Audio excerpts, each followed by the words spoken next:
how will I, now that I recognize my relationship with choice, how will I now start to have empathy and recognize how others might react to choice, might react to change? And what can you do to help them start to analyze and recognize their own relationship with choice so that they can begin to take steps of driving towards a change that they want and others want that will stick?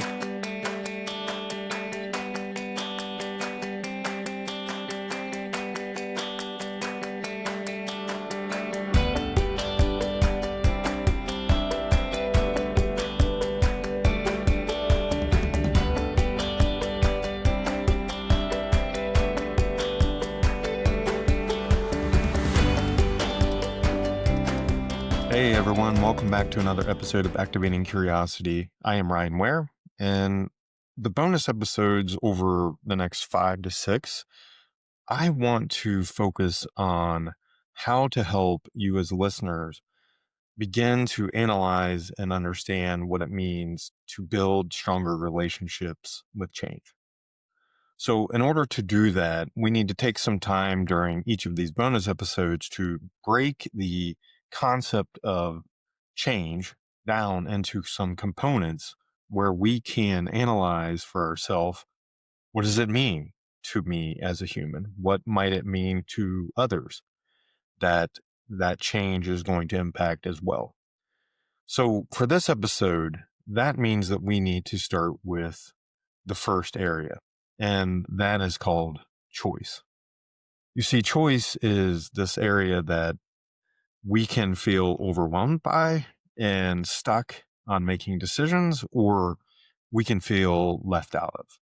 So I want to break choice down into a few areas that are, as an individual, a choice that you make that might only impact yourself or a small group, or a choice that you're making that has broader impact and could impact a lot of other people, and how we think about that. Also want to think through choice as it relates to business.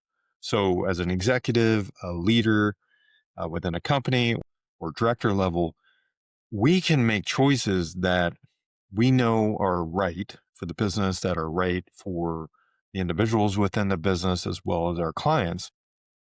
But we struggle during that change to understand that impact of that change, since we've made choice one of what choice two, meaning all of the others involved in the change, have at their disposal. So let's start off thinking about choice as it relates to us as individuals. We sometimes will fight with ourselves and evaluating a decision. And in some cases, businesses or other parts of our life have put these things in front of us called nudges that help us be reminded to make a decision, or what goes through what's called choice architecture, meaning that someone has laid out that choice for us and we just need to pick one. Think of it as it relates to healthcare. And as we're going through that process now, for many people, of choosing which plan do you want, someone's already chosen the plan options for the company, but some smaller groups of choices with a default potentially, or a set it and forget it sort of mindset when it comes to healthcare is already predetermined, but you are given some form of choice. In some cases, let's pick on someone driving down the road, and we think as an individual, I got to get home, I'm late to a meeting, so you're flying down the road. You've made first choice. You've said, my path, my time frames, my need to get somewhere is more important than everyone else's on the road. But everyone else now comes into second choice of, how do they react to this? How do they have to move out of the way? How do they react when someone else reacts? those are what's called a ripple effect of choice. So I know it's somewhat simple, but if we just think there are choices from the minute we wake up. Will I work out? What do I want to eat? What am I going to wear? And we sometimes get into choice fatigue and just remove that from an option. We just, again, go back to setting it and forgetting it. So we can make a choice, like the driver and going at high speed and reckless driving that is now impacting other people. And we can think, how am I going to react to that as an individual who's seeing it? Is it frustrating to me? Is it causing me to react in a way that I don't want to? Or on the flip side, you say, hey, this choice that I'm making over here, it it just needs to be said once. I don't want to think about it anymore. And I'm going to pass that on to someone else. So choice it's very valuable to us. We think, man, I want to make the choice of everything within my life, but we don't. We often don't do that anyway. There are shelves full of food in a grocery store. Yes, we're choosing, but what's on those shelves isn't a choice that we made. There were other choices involved, and we are impacted by those. But we can walk into the cereal aisle and feel overwhelmed and just not sure. Like, I don't know. Do I want to get out of default mode, or do I just grab the same thing that I've been used to? Because I don't want to make the choice the next morning on what is it that I'm going to eat. Again, choice it's step one of change. And from an individual standpoint, I know that it can always feel like, hey, this change, I didn't I didn't get to choose it in our own life. Something that's impacting your health or financially or whatever it is. And we look at that as this is happening to me. And I know I've mentioned that before. It's just an area that we struggle with because the first choice was taken from us. The first choice was taken from us with the reckless driver. We now have to react to that. The first choice was taken from us on what options are available for the healthcare, for the 401k, for whatever part of your life that you're looking at. And then we have this other area where we're like, I don't want to make a choice. I just need to forget about it. I have too many other things going on. So that's where choice, understanding how we think about it, how do we analyze it? What do we have in that set it and forget it area? Like, when's the last time you looked at your car insurance or who you have car insurance through? And in the past, my father kept the same agent and the same insurance his entire life. I've switched every few years. I don't want to set it and forget it. It's something that I feel like I don't want to overpay for it. But there are many people who it's just easier to keep it. It becomes a pain to cancel. You got to call someone. You have to have a conversation with someone. So we stay in that mode because the environment that we have to do that business in has told us that it's actually more difficult to walk away from it. So who's making the choice? If we aren't willing to look at these things that are sort of lying in default mode or set it and forget it area, like someone else is actually making the choice. That's why it is called choice architecture. That is why there are nudges. That's why there's reminders. Because we, as humans, we are busy. But when we don't go back and reanalyze, like, I don't even know when I made that decision. I don't know when that choice was even made. To try to understand how you're going to reassess it. Is it really what you want now? Like, has something so substantially changed that it's like, this is not even valid. It doesn't work. it doesn't function the way it needs to, and it's completely broken. Or it sits over on the side of like, well, it's, not going to fix it because it's not 100% broken. But that doesn't mean that you don't run the analysis on it. You don't go in and try to understand, like, when might I need to make that next choice? So that's a discussion on kind of the first choice. And I know it's somewhat simple, but you have to start to understand how you feel when someone else has made a decision for you versus you've made a decision and sort of forgotten about it or haven't thought about it in a while. Because change is that moment where current situation is more painful than what the future can be.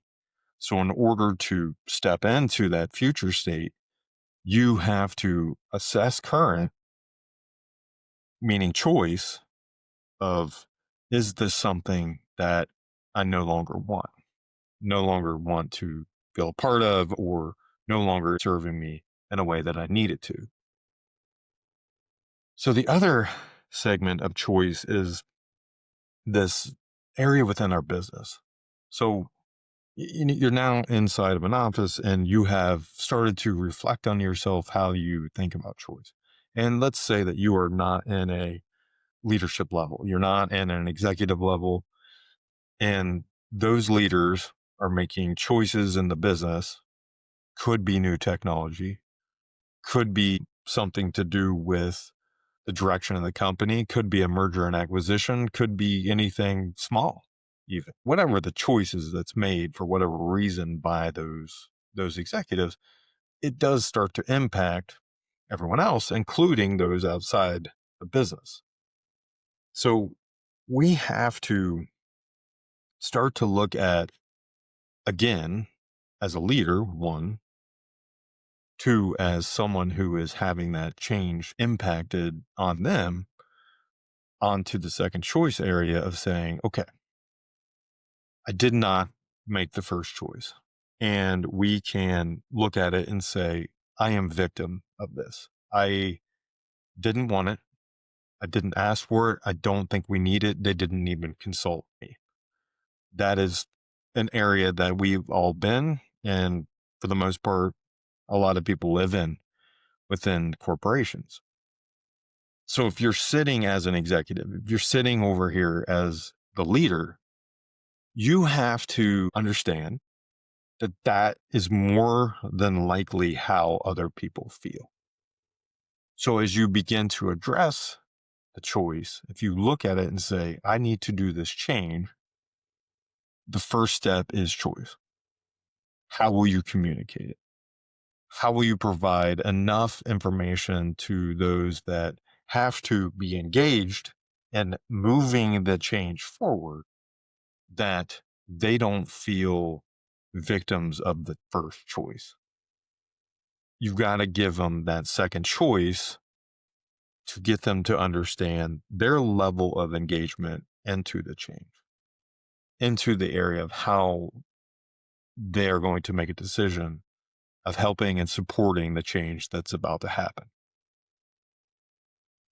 So within the industry, I can think of some major areas where new technology was coming in and just the reaction of the choice being made within firms. And whether that was shifting from hand drafting to AutoCAD or shifting from AutoCAD into Revit. And this change going from, this technology to humans accepting it ranged all over the place within firms based off of your past, where you were in your career, whether or not you were even going to need to use it, or it just seemed different. So you were like, I've got to fight it. I've got to resist it. Because their mindset often goes to that. Like, I didn't make first choice, so therefore I'm going in resistance. And that is that area that I'm talking about. That second choice. That second choice of exploration for you as an individual, and understanding as a leader and executive of how you're going to handle that. How will you communicate? How will you get through that change management to support your team during the change? Another area might be merger and acquisition. That's happening more within the industry for architectural firms, small firms being acquired by larger firms, or merging construction with architecture and even more architecture and engineering firms. So this is going to keep happening. And those changes, while seen from a business perspective, the humans on that other side, it's not always comfortable. Having been through some, the humans on that other side is something that is often forgotten about during the merger and acquisition. And if you want that buy-in, if what you're acquiring are the skill sets of those humans, figuring out, okay, this is second choice for them. And what do I mean by second choice in that area? It is they're going to have to be involved in either switching over processes and technology and everything else that's going on, not just the IT department, how they're going to function as a team and a unit and a new process. Anything new that's impacting them will be under scrutiny. And that's that second choice that those individuals are going to make. How they feel first choice is impacting them and whether or not that aligns with their values or goals, they're going to think through that process. And I'm not saying businesses aren't aware of that. It's just, what are you acquiring if you aren't figuring out those humans on the other side of that change? So let's also look at another area. And this has more to do with our daily habits, or in the construction industry, how we think about projects. And a lot of times we go through these designs and there is a lot thrown at us from the very beginning. As architects and designers, you get a program, you define what it is that you're building with the client. You begin making difficult choices. How you're going to build it, kind of structural system, what's the foundation? You're collecting data, and that's helping you get to that area of solution. But as you move through the project and the design, there are so many other decisions that you have to make, choices that you'll be making on behalf of the client based off feedback that you're gathering. But there will be choices that you set it and forget it. There will be specification sections that you grab from the last project or some other project, and it gets inserted into the project. So this area of copying specifications, as an example, master spec only gets updated every so often. And if you are grabbing older specifications, then you're really talking about a cognitive shortcut. Again, it's this idea that you will go to a more default mode. You will go to something easier that you don't have to hit reset to take more action. It uses less energy within ourselves to do some of those things. And while that can be okay, and maybe that's a choice, it's, again, a shortcut that you are taking. It is giving up your own agency to make that choice. And we do it routinely within design. We do it routinely within this industry. Just go to the same methods, go to the same decision. And that's not really a choice. That's giving it up. But you're giving up the option of going through and assessing new manufacturers or gathering more information on other manufacturers to know, did it even work last time? Like maybe something was wrong with that. And I'm not aware of it because it wasn't brought to my attention, or something was different last time that now, if it's reused as is and not a lot of things are changed, could be major impact. could cause issues. But if we run in a default mode and we just don't have time, is what we often tell ourselves, to explore who's making the choice. You might have made the choice, I'm going to reuse a spec because I did like it last time, but you've given up that choice of exploring new manufacturers or exploring a solution that you just aren't going to find. And if our goal is that we want to design the best building for the clients and the occupants and everybody that's in it, then exploration should be weighing pretty heavy on a choice of, is that exactly what I'm wanting, or is it a byproduct of something else causing me to forego that choice, to pass on it, to simply say default's better than nothing. So change is not easy for anyone, but it's harder when we don't even understand how we relate to it, or how we feel when we make an initial choice versus someone making a choice and we are looking at a second area of choice, what our engagement will be, or whether or not it's something that we even want to be involved in. So trying to not oversimplify it, but if you don't start to analyze it, because no one likes forced compliance. I can almost guarantee that. But in most cases, people that I talk to, not having a choice feels wrong because we've had choices every day of how we're going to address that day, of what kind of career do I want, of where do I want to live. And you may want to be at that area of exploring it. You might want to take a step back, just pause for a second and say, I don't remember, how I made this choice. And you can come on the other side of this assessment that you do for yourself around how you feel about some of the choices or what's sitting in default mode as you analyze them.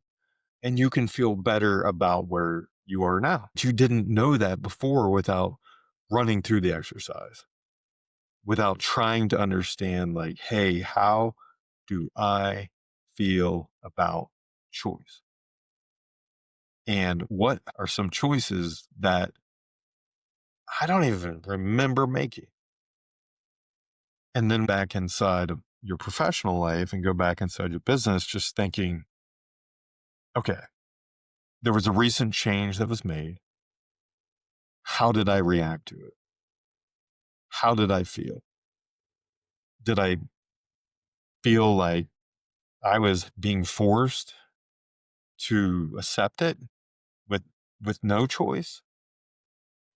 And perhaps you were, which means, again, going back towards leadership and thinking about growing your leadership skills, how will you address that next time?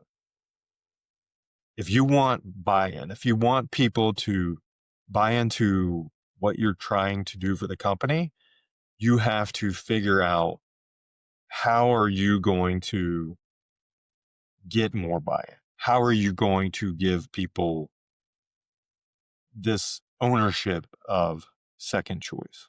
Again, bonus episodes are really to break down certain areas that I'm hearing in the industry, or that I think it's something of value that should be shared. So we started with understanding our relationship with change. And if we want to build a stronger relationship with change, then we need to break it down into components. And choice is step one. It is step one from your own personal life to the decisions that you're making on a daily basis. You choose to stay into the habit and routine that you have, the set it and forget it mentality that you have on some things, or you analyze it and say, again, this no longer serves me. So to get to that next stage, to get to future state, I need to figure out what it is I want. But you can't get there if you don't analyze it. And inside a business, it's the same thing. It is figuring out, how did we get here? And was this really what we want? Was this really a decision that we made as a team? And if it wasn't, what are we going to do to make this better for all individuals involved? How will I, now that I recognize my relationship with choice, how will I now start to have empathy and recognize how others might react to choice, might react to change? And what can you do to help them start to analyze and recognize their own relationship with choice so that they can begin to take steps of driving towards a change that they want and others want that will stick? And why this is so important is that 70% of all change initiatives, they fail to meet their objectives. And it's typically not because the solution wasn't worthwhile or the process change or whatever it is that you're implementing. It's because we forget the humans and we don't connect them to the change because we've never figured out our own relationship with change. And I want everyone to understand, because if you were to survey most people in companies, they're going to say, I'm good at change. My team or division, we seem okay with change. But as a whole company, no, we're terrible at it. Well, something isn't true if that's what the majority of people think. So, step one, we have to figure out what our relationship with choice is, how we think about it, how we work through it, how we analyze it, and how do we come back to it after years of set it and forget it. Two, we have to understand how others might be impacted. We have to try to help others also understand how they react to choice. And if there is a major change happening within your team or company, it's okay to bring it up. Say like, hey, before we start this change, shouldn't we actually understand how we are all feeling about the change? Shouldn't we have conversation about it? If it's something that others have made the choice on, we would like to talk about the second choice. And we would like to get buy-in as large as we can because we believe in it, that it will be of greater impact. So choice is step one. Once you have understood choice and you build that next area of strength within change for yourself, you can start to understand control. And once you understand your relationship with control, you can then start to get a feel for what clarity actually means to you. And once you have that, then you can start to analyze how you have done in the past with commitment and commitment to change. And did you even buy into your own change, let alone someone else's? But once you build that strengthening exercise with each of those areas and each of those steps, then you can get to curiosity. Then you can get to that area where you are in exploration mode, continuous learning, testing, and have a better understanding of yourself and the impact of the choices you're making. And you'll start to understand how others might feel, as well as how they might react to choices. I hope that you're able to find some time to reflect on your relationship with choice as it relates to strengthening your relationship with change. And I hope that you're able to start to look at some of those things within industry that you are like, I think that might be in default mode. I think that might have been a set it, forget it. And we need to go back to exploring more information and data on it to know if we can fix it or improve upon it. So I hope you stay well. I hope you continue to find those areas that help you strengthen that relationship with change and find ways to activate your curiosity. The Activating Curiosity podcast is brought to you by Connective Consulting Group and Connective Coaching, part of the Curiosity Building Experiences. If you enjoyed today's episode, don't forget to subscribe so you'll never miss a conversation. Share the podcast with your network and help us bring more curiosity to the construction industry. Interested in becoming a guest or a sponsor? Visit us at activatingcuriosity.buzzsprout.com for more details. Until next time, keep leading with curiosity.